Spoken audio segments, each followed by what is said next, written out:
Video में आपको बताऊंगा railway NTPC and railway group D परीक्षा क्वेश्चन दोस्तों जो पिछले वर्ष पूछे गए हैं। पिछले वर्ष कहने का मतलब है दोस्तों रेलवे एनटीपीसी जो 2016 में एग्जाम हुआ और रेलवे ग्रुप डी 2018 में एग्जाम हुआ है, उसमें जो दोस्तों मैथ के प्रश्न पूछे गए हैं उन प्रश्नों को इस वीडियो में शामिल किया हूं। क्योंकि दोस्तों अगर आप पिछले वर्ष के सारे क्वेश्चन कवर कर लेंगे तो दोस्तों नए जो आपका एग्जाम होने वाला है 2019 में, उसमें दोस्तों आपका 70 से 80% क्वेश्चन क्या रहेगा, पिछले वर्ष के ही क्वेश्चन रहेंगे। इसलिए दोस्तों आप पिछले वर्ष के जितने भी क्वेश्चन है उसको आप अच्छे से देखिए, अच्छे से प्रिपरेशन कीजिए। और ये दोस्तों मैथ का दूसरा पार्ट है, पहला पार्ट मैं पहले अपलोड कर चुका हूं और सारे पार्टों को दोस्तों मैं आपको यहां पे कवर करा दूंगा, सारे क्वेश्चन कवर करा दूंगा और सभी प्रश्नों को दोस्तों जो आपके एग्जाम में पूछे जाते हैं उनके लिए मैं बहुत ही आसान शॉर्ट ट्रिक बताऊंगा, ताकि दोस्तों आप इन सभी प्रश्नों को जो एग्जाम में पूछे जाते हैं उनको आप बिना पेन उठाए सॉल्व करें मात्र सेकंडों में। बहुत ही आसान तरीका बताऊंगा। तो आइए दोस्तों देखते हैं कि किस टाइप के मैथ में क्वेश्चन पूछे जाते हैं। और 70 से 80% की दोस्तों मैं यहां पे आपकी प्रिपरेशन नहीं करा रहा हूं, आपको दोस्तों मैं 100% की प्रिपरेशन कराऊंगा। ये भी बताऊंगा नए जो क्वेश्चन होंगे वो किस टाइप के आएंगे आपके एग्जाम में। तो आइए दोस्तों देखते हैं पहला क्वेश्चन। देखिएगा दोस्तों आपका पहला क्वेश्चन है, मोस्ट इंपॉर्टेंट क्वेश्चन है और इस टाइप का प्रश्न मैं पहले भी कराया हूं। और ये देखिए दोस्तों एनटीपीसी 2016 में ये पूछा गया क्वेश्चन है और इस टाइप का हमेशा प्रश्न रेलवे में पूछा जाता है। तो प्रश्न पढ़िएगा। प्रश्न कह रहा है वर्तमान में राम अपने पुत्र की आयु का 4 गुना है, 5 वर्ष बाद वह अपने पुत्र की आयु का 3 गुना होगा, उनकी वर्तमान आयु ज्ञात कीजिए। राम और उसके पुत्र की वर्तमान आयु क्या होगी, ये चीज पूछ रहा है। तो दोस्तों मैथ के क्वेश्चन सॉल्व करने से पहले आपको करना क्या है दोस्तों, मैथ के प्रश्न को थोड़ा सा समझना है। समझ लेंगे क्वेश्चन को, कॉन्सेप्ट क्लियर रहेगा तो कभी भी दोस्तों इस टाइप का कैसा हो भी क्वेश्चन आएगा तो आप सॉल्व कर लेंगे। तो देखिए क्वेश्चन समझा रहा हूं, समझिए। देखिएगा वर्तमान में कह रहा है राम और अब राम अपने पुत्र की आयु का क्या है दोस्तों 4 गुना है। और फिर क्या कह रहा है सेकंड स्टेप में 5 वर्ष बाद वह अपने पुत्र की आयु का 3 गुना होगा। कितने वर्ष बाद, 5 वर्ष बाद। और पूछ कह रहा है उनकी वर्तमान आयु ज्ञात कीजिए। तो दोस्तों इस टाइप के क्वेश्चन के लिए एक्स नहीं माना जाता है, ना पेन उठाया जाता है, बिना पेन उठाए ये सॉल्व होता है। मेथड का नाम है गो थ्रू ऑप्शन। हम ऑप्शन से सॉल्व करेंगे और कुछ ही सेकंड में इसका आंसर दे देंगे। देखिए कैसे सॉल्व होता है। मान लेंगे दोस्तों राम की आयु 60 वर्ष है, उसके पुत्र की आयु 15 वर्ष है। ठीक है, तो क्या 15 का 4 गुना 60 है? हाँ, 15 चौको 60 कह रहे हैं ना। वर्तमान में राम अपने पुत्र की आयु का 4 गुना है, तो 4 गुना तो है। चलिए फिर क्या कह रहे हैं 5 वर्ष बाद वह अपने पुत्र की आयु का 3 गुना होगा। तो बताइए राम 5 वर्ष बाद कितने वर्ष का हो जाएगा, वर्तमान में 60 वर्ष का है तो ये 65 का हो जाएगा। पुत्र 5 वर्ष कितने वर्ष का हो जाएगा, 15 वर्ष वर्तमान में है तो ये 20 का हो जाएगा। ठीक है, तो बताइए दोस्तों 20 का 3 गुना 65 होता है। 65 कितने गुना होता है, ये 3 गुना कह रहा है कि 5 वर्ष बाद वह अपने पुत्र की आयु का 3 गुना होगा। तो 20 का 3 गुना क्या होता है, 60 होता है। लेकिन यहाँ पे राम की आयु क्या हो रही है, 65 हो रही है। तो इसलिए पहला ऑप्शन क्या हो जाएगा दोस्तों, गलत हो जाएगा। ठीक है, पहला ऑप्शन गलत हो गया। चलिए अब क्या करेंगे दोस्तों, दूसरा ऑप्शन को चेक करेंगे। कह रहे हैं ना वर्तमान में राम अपने पुत्र की आयु का 4 गुना है। मान लेंगे राम की आयु 40 वर्ष है, पुत्र की आयु 10 वर्ष है। तो क्या दोस्तों 10 का 4 गुना 40 है कि नहीं? हाँ है। 10 का 4 गुना 40 है कि नहीं? है। ठीक है, तो यहां पे तो क्लियर है। फिर नेक्स्ट लाइन में क्या कर रहे हैं दोस्तों, अगला स्टेप क्या कर रहे हैं, 5 वर्ष बाद वह अपने पुत्र की आयु का 3 गुना होगा। तो 5 वर्ष बाद राम की आयु क्या होगी, वर्तमान में 40 वर्ष है तो बाद 5 वर्ष बाद क्या हो जाएगा, 45 हो जाएगा। और पुत्र की आयु वर्तमान में 10 वर्ष है तो 5 वर्ष बाद क्या होगा दोस्तों, ये 15 का होगा। क्या दोस्तों 15 का 3 गुना 45 है कि नहीं? तो 15 या 45 है, तो यानी कि 5 वर्ष बाद वह अपने पुत्र की आयु का 3 गुना होगा।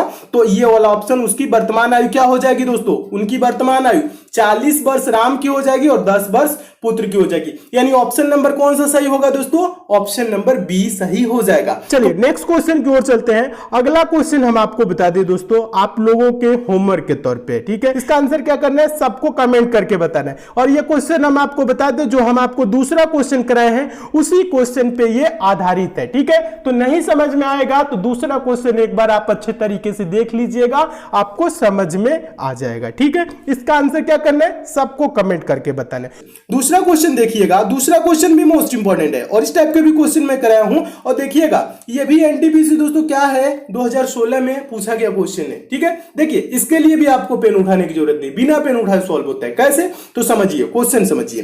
क्वेश्चन कह रहा है 3 घंटियां क्रमशः 15, 20 और 30 मिनट के अंतराल पर बजती हैं। यदि ये प्रातः 11 बजे यानी सुबह के 11 बजे एक साथ बजी हो तो वह तो वे अब एक साथ कब बजेंगी। देखिए दोस्तों, इस क्वेश्चन को थोड़ा सा समझिएगा, ज्यादा कुछ नहीं करना है, बस समझना है, समझ लेंगे सॉल्व कर लेंगे। 3 घंटियां हैं, 15 मिनट, 20 मिनट और 30 मिनट के क्या हो रही है दोस्तों, अंतराल पे बज रही हैं। एक 15 मिनट पे बजी, एक 20 मिनट के बाद बजी, 30 मिनट के बाद, ये क्या हो रही है, अंतराल इसका ऐसे ये बज रही है। और कह रहा है कि ये प्रातः 11 बजे एक साथ बजी हो, तो फिर आगे कब एक साथ बजेंगी। तो दोस्तों ऐसे जब क्वेश्चन आते हैं ना, जो अंतराल वाला मिनट दिया होता है ना, जैसे यहां क्या दिया है 15 मिनट, 20 मिनट और 30 मिनट का जो अंतराल है ना, इसी का हम एलसीएम निकालते हैं। क्या निकालते हैं, किसका एलसीएम निकालेंगे दोस्तों, देखिए 15 मिनट और 20 मिनट और 30 मिनट, 15, 20, 30 का हम एलसीएम निकालेंगे। 15, 20, 30 का एलसीएम क्या होगा दोस्तों, एलसीएम होगा 60। क्लियर है। एलसीएम निकालना मैं आपको बेसिक वाले चैनल पे बताया हूं, जो नए दोस्त हैं उनके लिए फिर से बता देता हूं। दोस्तों अगर आप मैथ में वीक है, मैथ बेसिक से 0 लेवल से चैप्टर वाइज दोस्तों पढ़ना चाहते हैं, तो दोस्तों आपके लिए एक चैनल बनाया हूं, जिस चैनल पे दोस्तों मैं बेसिक से पढ़ा रहा हूं और जिसका लिंक दोस्तों मैं नीचे डिस्क्रिप्शन बॉक्स में दे दिया हूं। दोस्तों आप उस चैनल पे जाकर चैनल को सब्सक्राइब कर लीजिए, नोटिफिकेशन बेल को ऑन कर लीजिए, जहां पर दोस्तों मैं बेसिक से पढ़ा रहा हूं, 0 लेवल से पढ़ा रहा हूं और चैप्टर वाइज पढ़ा रहा हूं। ठीक है, तो अगर दोस्तों वहां पे सारी चैप्टर कंप्लीट कर लेंगे तो आप भी दोस्तों मैथ के प्रश्नों को सेकंडों में सॉल्व करने लगेंगे। और जिसका लिंक कहां दिया हूं, नीचे डिस्क्रिप्शन बॉक्स में दे दिया हूं, तो वहां पे भी ये सारी चीजें बताया हूं, एलसीएम कैसे निकाला जाता है। तो 15, 20, 30 का एलसीएम क्या होगा 60, यानी 60 मिनट एलसीएम हो जाएगा। ठीक है, अब देखिए ये जो एलसीएम आता है ना दोस्तों, इतना ही समय बाद क्या होंगी, जो समय दिया है 11 बजे जैसे एक साथ बजी है, अब 60 मिनट के बाद क्या होंगी दोस्तों, फिर एक साथ बजेंगी। जो अंतराल होता है उसका हम क्या करते हैं, एलसीएम निकाल लेते हैं और उसमें जोड़ लेते हैं। कब बजी है एक साथ, 11 बजे बजी है। अब 11 में 60 मिनट जोड़ेंगे, 60 मिनट का मतलब क्या होता है, 1 घंटा, यानी दोपहर के 12 बजे ये क्या होंगी दोस्तों,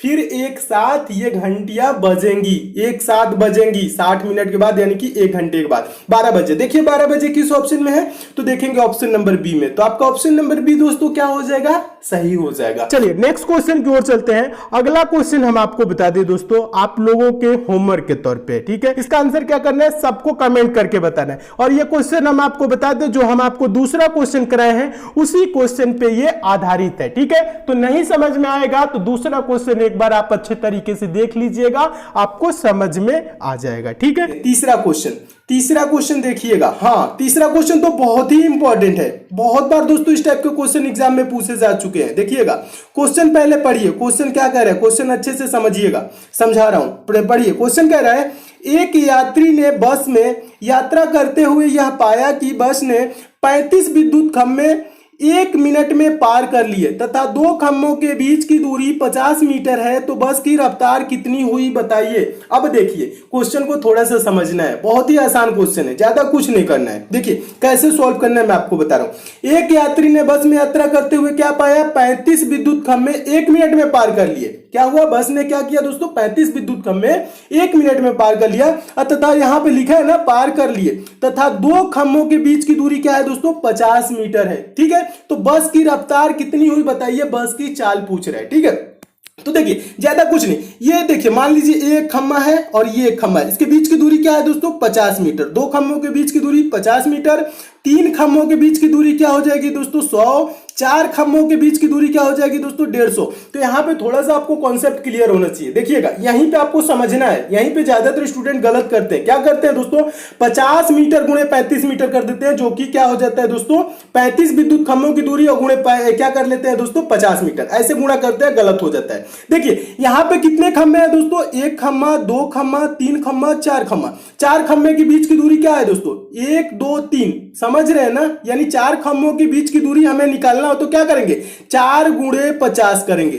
ठीक है, देखिए 4 गुणे 50 करेंगे, नहीं यहां पे क्या हो जाएगा, ये गलत हो जाएगा। क्यों गलत हो जाएगा, क्योंकि देखिए 4 खंभों के बीच की दूरी क्या होगी 50, 50 कितने बार, 3 बार होगा। समझिएगा, एक बार और समझाता हूं, ज्यादा कुछ नहीं, एक खंभा, 2 खंभा, 3 खंभा, 4 खंभा। यहां पे छोटा सा ऑप्शन लेके आपको एग्जाम्पल में समझा रहा हूं, समझिए। ये 50 है, ये 50 है, ये 50 है। 4 खंभों के बीच की दूरी क्या हुआ, 50 गुणे 3 करेंगे, 50 गुणे 3 करेंगे तो क्या आ जाएगा दोस्तों 150। 4 खंभों के बीच की दूरी क्या आएगी दोस्तों 150 मीटर, यानी कि 50 गुणे 3 जितने खंभे होते हैं उसमें से एक माइनस करके गुणा कर लिया जाता है। तो 35 विद्युत खंभों के बीच की दूरी हमें निकालना हो तो हम कैसे निकालेंगे? 50 गुणे 34 करेंगे। क्या करेंगे दोस्तों? 50 गुणे 34 करेंगे। देखिए यहां पे देखिए 35 विद्युत खंभे है ना, तो हम क्या करेंगे? इसके बीच की टोटल दूरी निकालेंगे। तो 50 गुणे 34 करेंगे, तो इसे गुणा करिए, 5 से गुणा करेंगे, 5 चौक को 20 का 0 हासिल 2 5 15 2 17, यह क्या आ जाएगा? एक 0 इधर बढ़ जाएगा। तो ये कितना आ जाएगा? 50 गुणे 34 करेंगे तो दोस्तों 1700 क्या आया दोस्तों? मीटर आया। ठीक है। चाल बराबर क्या होता है? दूरी बटा समय। चाल बराबर क्या होता है? दूरी बटा समय। तो ये दूरी क्या आ गया? 1700 मीटर। और देखिए मीटर है, मीटर प्रति सेकंड, और 1 मिनट में पार करिए। 1 मिनट में कितना सेकंड होता है? मीटर प्रति सेकंड होता है, किलोमीटर प्रति आवर होता है। ठीक है। मीटर प्रति सेकंड होता है, किलोमीटर प्रति घंटा होता है। ठीक है, ये चीज क्लियर रखिएगा। तो 1700 बटा में क्या हो जाएगा दोस्तों? 1 मिनट को हम सेकंड में बदल लेंगे तो क्या हो जाएगा? 60 हो जाएगा। ठीक है। अब ये क्या हो गया? मीटर प्रति सेकंड। लेकिन ऑप्शन में देखिएगा सभी ऑप्शन किलोमीटर प्रति घंटा में दिया है। ठीक है, मीटर प्रति सेकंड में ये आपका आ रहा है, लेकिन ऑप्शन में जो है किलोमीटर प्रति घंटा में। तो मीटर प्रति सेकंड को दोस्तों किलोमीटर प्रति घंटा में बदलने के लिए हम क्या करते हैं? 18/5 से गुणा करते हैं। किससे? 18/5 से गुणा करते हैं। और देखिए किलोमीटर प्रति घंटा को दोस्तों यहां पे देखिएगा, ये क्या है दोस्तों? ऊपर 18 है, समझिएगा। ये देखिए ये ऊपर क्या है दोस्तों? ये 18 है। ठीक है, 18 बटा किससे गुणा करते हैं? 5 से। और दोस्तों मीटर प्रति सेकंड को किलोमीटर में बदलने के लिए क्या करते हैं? 18/5 से। और किलोमीटर प्रति घंटा को दोस्तों मीटर पर सेकंड में बदलने के लिए क्या करते हैं? 5/18 से गुणा करते हैं। दोनों चीज क्लियर रखिए। बस इसी को दोस्तों आपको करना क्या है? छोटा करना है, आपका आंसर आ जाएगा। कैसे? तो देखिए 6 से हम डायरेक्ट कटा लेते हैं। देखिए 6 3 18 हो जाएगा, और ये 6 दहा में 60 हो जाएगा। ये 0 से ये 0 कैंसिल हो जाएगा। ये 5 से दोस्तों 170 कटेगा। 5 तिहाई 15, 5 चौको 20, क्या हो गया दोस्तों? 34 गुणे 3। 34 गुणे 3 का मतलब 3 चौक को 12 का 2 हासिल 1, 3 3 को 9, 9 1 10, यानी कि 102 किलोमीटर प्रति घंटा उस बस की रफ्तार हुई। उस बस की रफ्तार कितनी हुई? 102 किलोमीटर प्रति घंटा। अब देखिए 102 किलोमीटर प्रति घंटा किस ऑप्शन में है?